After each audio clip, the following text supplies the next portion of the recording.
All right. So in the last video, I was speaking about failure, right? All right. So in the last video, I was speaking about failure. I mentioned that with failure, it's kind of about perspective, and that not everyone fails at the same point, right? Or sees failure at the same thing. Well, in this one, I want to talk about trading and how, despite what anyone else will tell you, trading is not for everybody, right? Trading is not for everybody. It takes a certain type of person to get into trading, right? And the type of person who get into trading is someone who, funny enough, you gotta love failure as trading comes by. You gotta love failure to actually get into trading. It may sound crazy, but it's actually facts. Guys, if you're gonna be doing trading, there's something that you need to understand and know about this.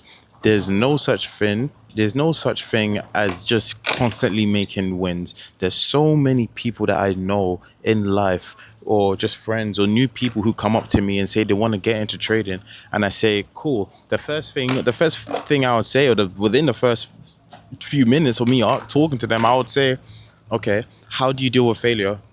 Do you love failure? How do you navigate come like having a mishap in something, right? And I listen to these responses that people tell me, right? And 8 out of 10 times, their responses are typically along the same lines or the same. They don't deal with failure the way that how most traders deal with failure, because in trading there is no such thing as just constantly making wins. You're going to experience losses, and it's normal, and it's actually good that you experience losses when you're trading, right? You can't constantly just make profitable trades. You're going to have to eventually test the market. You're going to test the markets with some live capital of yours, and once you trade with some real money, you're going to sometimes have to use your own money to actually test some stuff. If you want to test that the market is going to be going bearish, right, you're going to go and put some trades on. You're going to have to risk some real money to make money in this, right? There's people who want to trade and they just never want to see any failure. That's never going to happen, and those type of people are weak-willed. You need to have a certain type of mindset to get into trading, right? To get into forex trading, you need to be resilient. You need to be someone who is calm under pressure. You need to be someone who can see the bigger picture, all right? And specifically when I say see the bigger picture, I mean when trading, I don't think it's good for you to be looking at the money and how much you're making and earning. Of course, it's important how much you're making and earning, right? But you need to be more focused on the numbers that you are trading on the market. How many pips are you going up, right? How looking at the market and then going by more like logical information, right?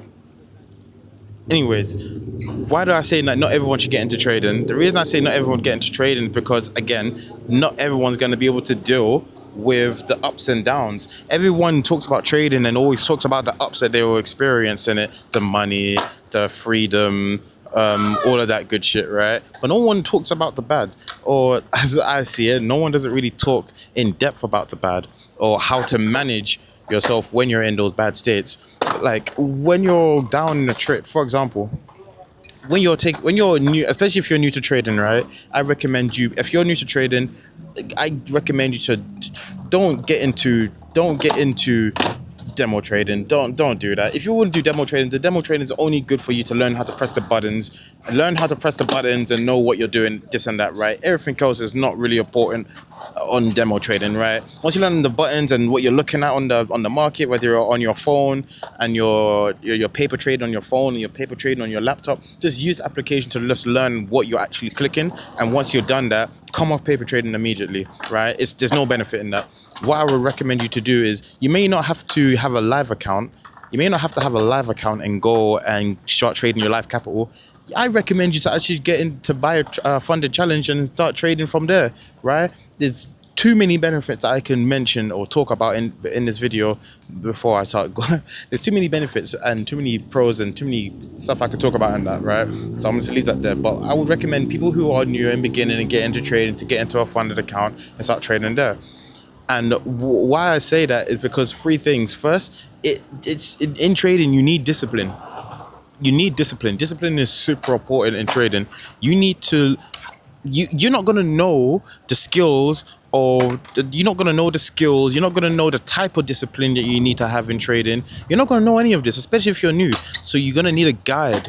You're going to need a guide or mentor or someone a bit more experienced to hold your hand or to provide you the blueprints of what you need to do to become the person that you want to become in trading, right?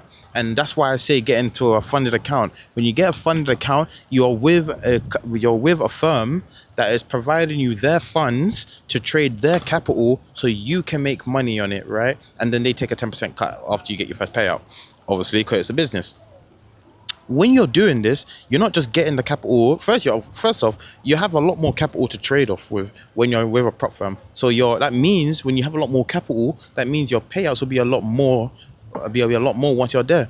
Your payouts will be a lot larger than trading on your personal account, unless you have a roaming, I don't know, $250,000 in your account. Then that's on you, right? But if you don't have those type of funds and you want to have access to these funds, these firms are perfect for that. They will provide you the funds after you complete their challenge, and then you would have the live capital for you to trade for yourself.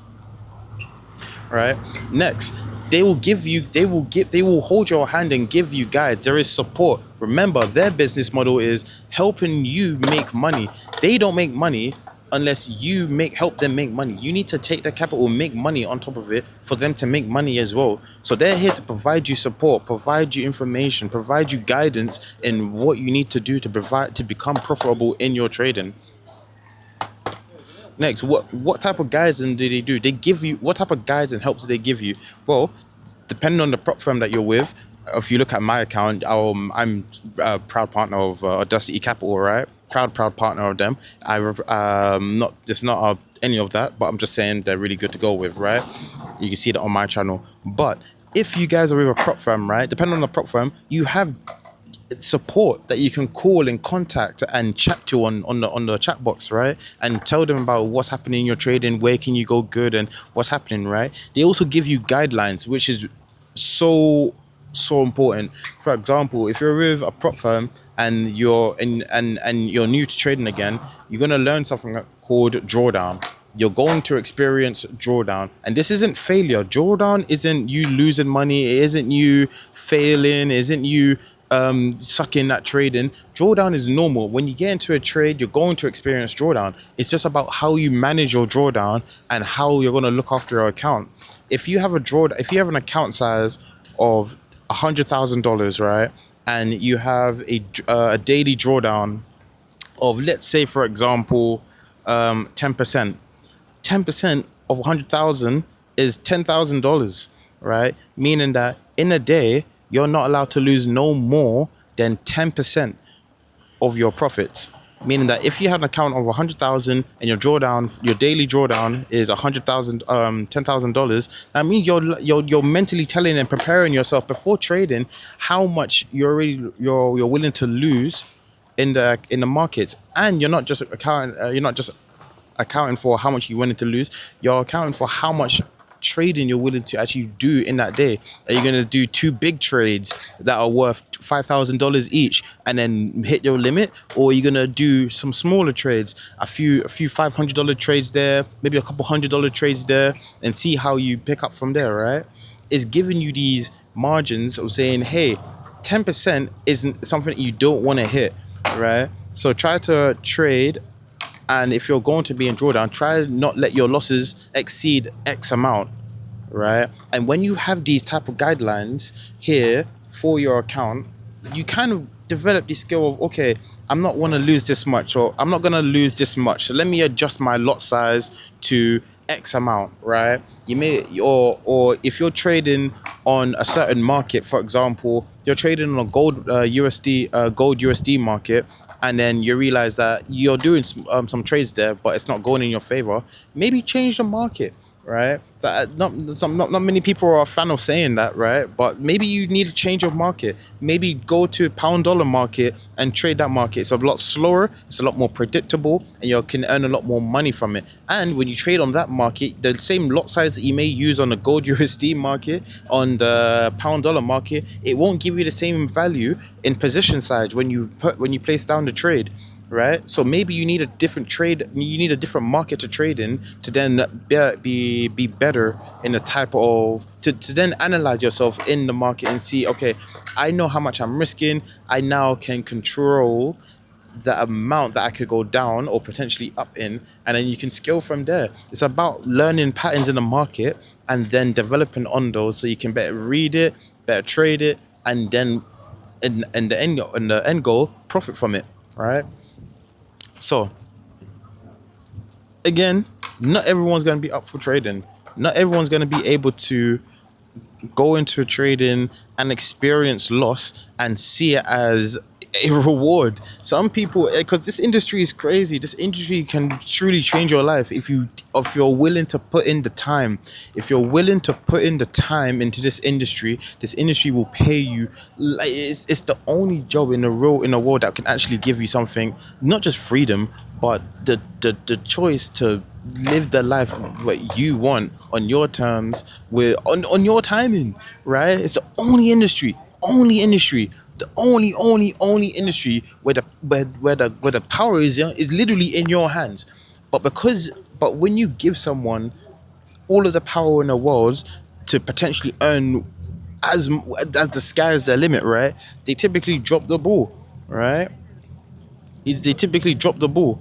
I think Spider-Man once said, with great power comes great responsibility. See, I'm a trader, so I'm gonna change it and say, with great power comes great discipline. You need to come here and you need to be disciplined in the things that you want to be in and the things that you actually want to achieve. Because if you believe in something and you want to, and you see yourself doing it, sit down and see yourself doing it. Visualize it. Write on a piece of note on paper and look at that note and at that note every day and say, this is what I would look at that note and say, this is what I want to achieve and this is how I'm gonna go about it and I'm gonna work on it every day, right? Not everyone has that type of motivation. That's why not everyone can get into trading. When you look at that note every day and tell yourself that I want to do this, I want to achieve this, I want to go out and make this work for me, you're going to do the nitty gritty. You're going to start looking at the failures that you've been accumulating through trading or through whatever it is. If it's health and fitness, if it's trading, if it's you trying to better your mindset, these type of things, you need to build a habit on this and build up consistency on the things that you want to do.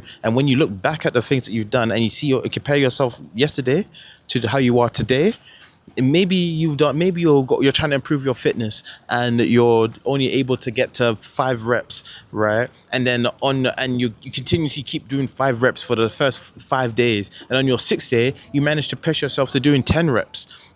It's good. You're showing progression no matter how long it takes. It may take Jimmy over there 10 days to see some progression. It may take Amy over there her first 3 months. It may take you 2 years. It may have took Jackson over there 4 years before he experienced some growth or success, right? Everyone experiences their success at different points in time in their life, right? You can't always compare yourself to someone else or someone else's achievements. I'm not even going to say goals, just people's achievements, right? Someone's achievement. I know someone that I know, right? And his achievement in trading was to make his first $500 within the first week, right? And he came up and he told me how, and he came up to me and he was telling me, Nico, oh my God, you won't believe it. Like this week, this Friday, I was able to close my account positive $450 or $430 or something like that. I was like, that's great. That's amazing. You know that and if you notice, he said, "Hey, I didn't reach my goal, but I got so damn close to it." Right? And that's the type of mindset you need to have when you look at just because you didn't hit the aim or the goal that you achieved, you look at how far of the journey that you made to the destination that you set yourself. And once you've done that, you can look at that positively. It pushes you to do more. And then what happened with this my friend, I think it was 2 or 3 months after that, he came back to me and he told me that within a few days he made about $2,000 on a trade, right? and I was sitting there and I was thinking back like, damn, I remember just a few months ago you was going crazy about the $450 that you made, and I told him about that, and he was telling me that he didn't even like notice it, but he always used it as a motivation, right? He's like, when he came, it took him I think it was 2 months actually. When it took him extra 2 months to make that first $2,000 just within 3 days, it was right. He said himself that he was so overwhelmed with how much money he made within a short amount of time that he had forgot how hard he had worked to simply to make that $450 originally. That took him a week, right? And then he said that sometimes it's good to have people remind you of the difficult situations that you experience in your journey or in your life early on, because it's very easy once you start to gain success and you start to build a momentum up in whatever it is you're doing, working out, fitness, health and fitness, trading, or trying to build yourself spiritually, man, and all that stuff, right? It's good to look back at where you were before yesterday and compare yourself to where you are now today, so then you can look at yourself so you can think and plan for how you want to better yourself for tomorrow. All right, so I went off topic. Went a little off topic, but yeah, the main part of this one was basically saying that trading is something that is available for everybody, but it isn't for everybody. It takes a special type of insanity for someone to get into trading. You need to be someone who loves failure, and most people in the world don't like failing, right? I look across me and I see people with their bikes and skateboards and they're out here doing their thing, right? And at the same time, they're probably doing as good as they're doing and doing the skills that they're doing because they probably keep coming, they keep showing up when no one's telling them to come, then no one's telling them to do anything. They're coming in, showing up, they're doing the work that they're doing, and they're doing better every day, right? Sometimes, funny enough, thinking of it in this way, sometimes they may have done better the last day, and then today they're done worse, right? In this sense, like, if you can look at that in a positive way, some people won't be able to look at that as a positive way. Oh, I did better yesterday, and today I did bad, so I must suck. No, if you did better yesterday and you did worse today, you look back at yourself yesterday and say, hey, at the end of the day, the person I was yesterday is still the same person I was today, and that just means that I have it in me to do those 15 reps that I did yesterday, and only today I did 10. I may have been able to do a certain skill or trick like these guys yesterday, but they weren't able to do it today. But they knew they did it, and they know they can do it. All right. You may have not been able to hit your target in trading this week, but you know you've already hit it previously the last month. Right, so you know it's inside of you that you're able to do it, but you have to have the right mindset to keep yourself looking forward at the positive aspects that you have achieved for yourself. But yeah, that's gonna be me for today. That's enough talking, but yeah, that's enough of that. Chat to you guys in a bit.